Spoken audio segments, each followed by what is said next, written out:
Complementar a aula de microbiologia, eu vou fazer uma breve explicação sobre esse conteúdo que foi enviado, né? Esse material não é meu, é um material que foi enviado até a mim, provavelmente de outro tutor, e vai cair na prova, então eu vou fazer uma leve pincelada sobre esse conteúdo, beleza?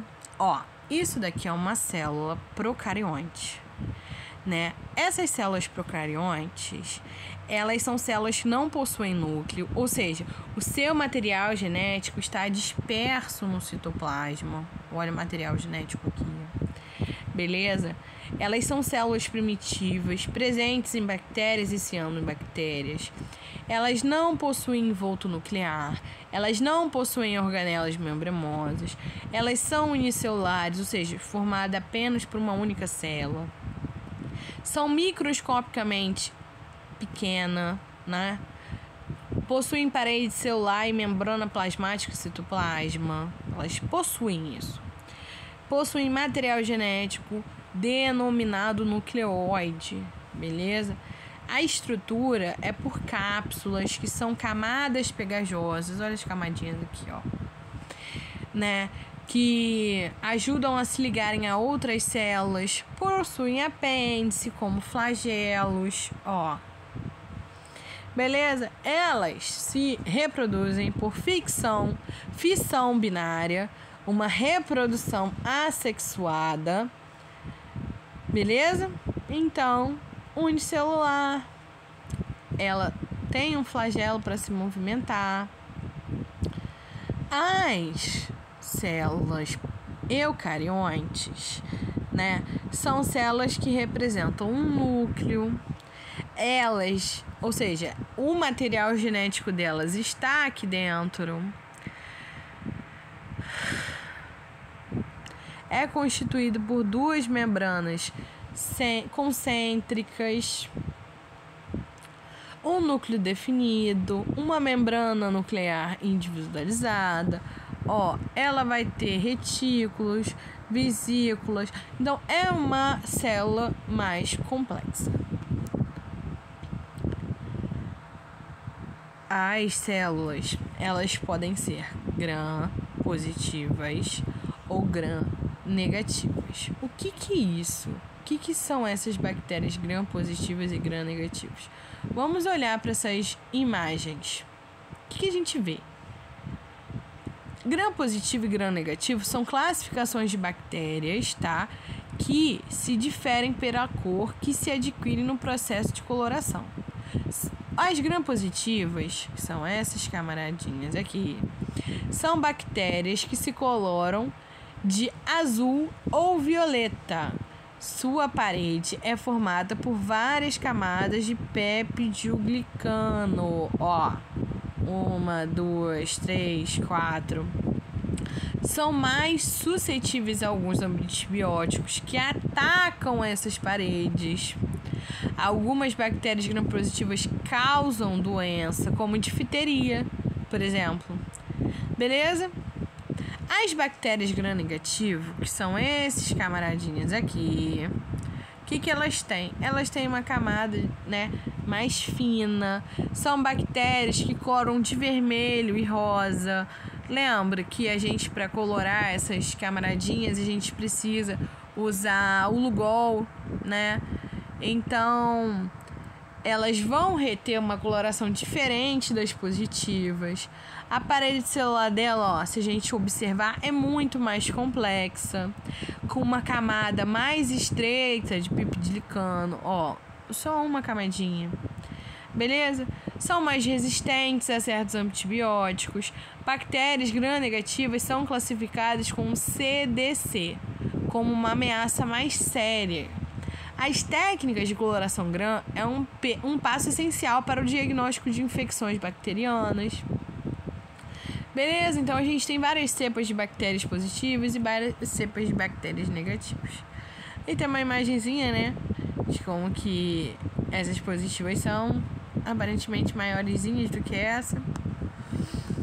Beleza? Isso daqui também é importante saber, mas eu acho que não vai cair na prova, né? Que é quando a gente tem que calcular né, o número de células. Então, por exemplo, a gente vai ter aqui a fase lag, a fase exponencial, a fase estacionária e a fase de decaimento. Então, eu tenho um ambiente, essas bactérias, essas células, elas começam a se multiplicar. Chega um momento que o ambiente ela vai saturar e essas bactérias vão decair. E geralmente a gente tem uma fórmula, né, para calcular isso, que é isso daqui. Por exemplo, a professora botou um exemplo aqui, né?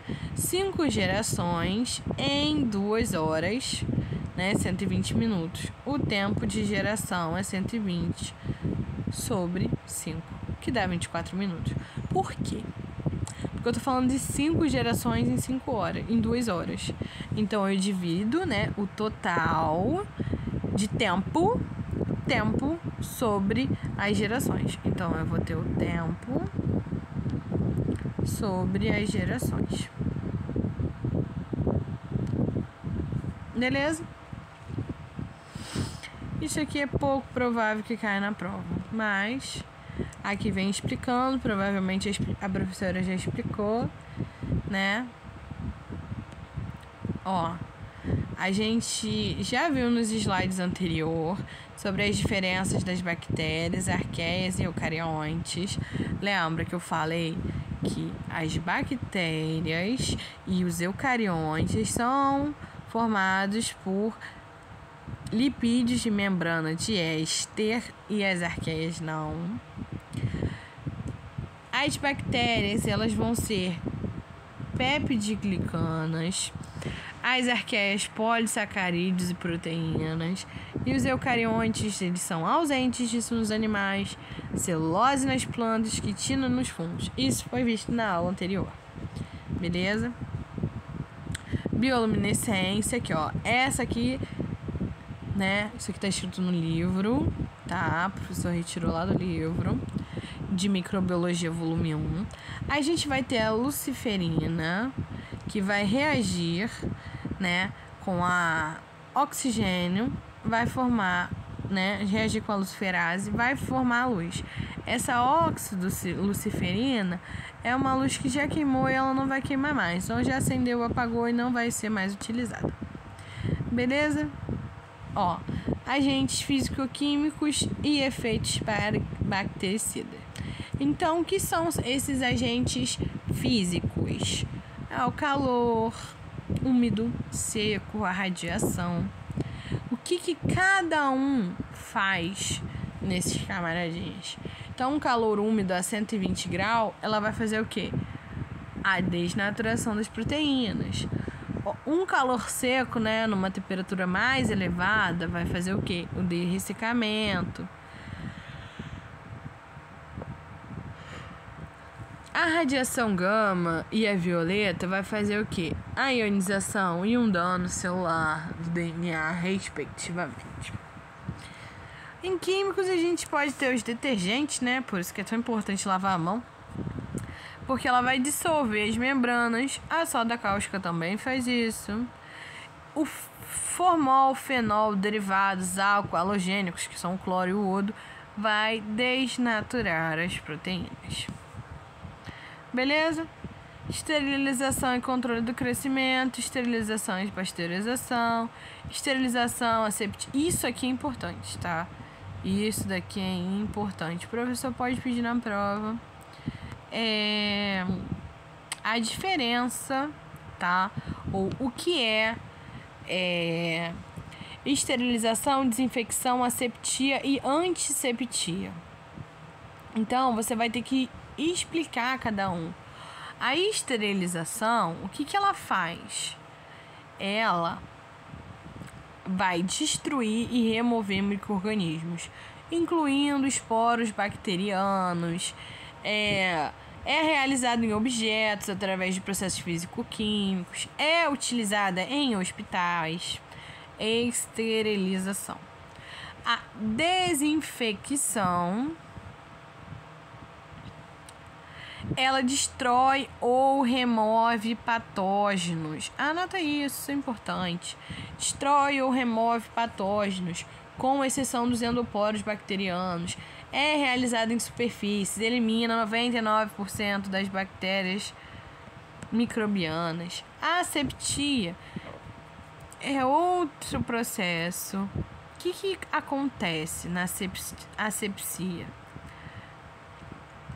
Impede a penetração de micro-organismos no ambiente. É realizado em ambientes e materiais como salas cirúrgicas e dispositivos. É muito utilizada, muito mesmo, por profissionais da saúde para evitar a contaminação de micro-organismos. Já viu aquelas salas médicas, né? Que é um ambiente esterilizado, né? Então, acontece ali a asepsia. Antisepsia já é outra coisa. São 4 coisas diferentes e isso é importante saber. A antisepsia, ela vai reduzir ou eliminar micro-organismos em áreas específicas da pele ou tecidos vivos. É realizado em pele ou tecidos vivos.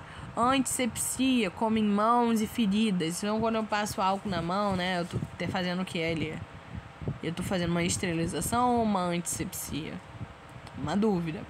Utiliza substâncias químicas antissépticas como microbicidas ou microbiostáticos. Beleza? A gente vai ter aqui a célula vegetativa em ambiente adverso e só. Isso daqui vale a pena vocês darem atenção. Ó, a gente tem os passos A, B, C, D, E, F, G e H. Então, a célula vegetativa com 2 aglomerados no material nuclear, condensação, elas tornam um único. Começo da divisão, olha o que acontece. Ó, término da divisão, olha o que mudou daqui pra cá. Ó, isso aqui, ó. Ó o que tá mudando.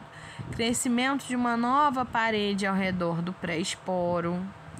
Ó, o esporo fechadinho. O esporo com parede envoltório completa. O esporo maduro. Ó, o que aconteceu com esse camaradinho aqui de dentro? E o esporo livre. Beleza? Espero que sim.